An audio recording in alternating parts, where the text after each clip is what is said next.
That was a little better. Oh. I'm watching the bird and mounting all at one time. If you do that with that as quick as that is, you're not seeing it till it's over there, and then you're having to shoot it way back there. Right. So, say pull right here, mount it, and just all one motion. Cover it with the barrel, of course. Ah! I could look down the barrel and knew you were getting ready to break that.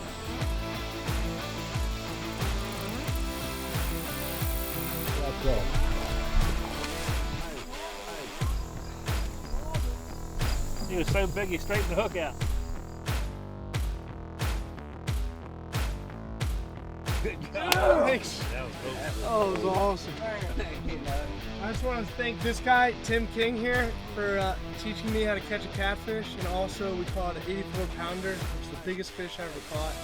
Thank you, Tim. Yes, sir. I appreciate you. All right.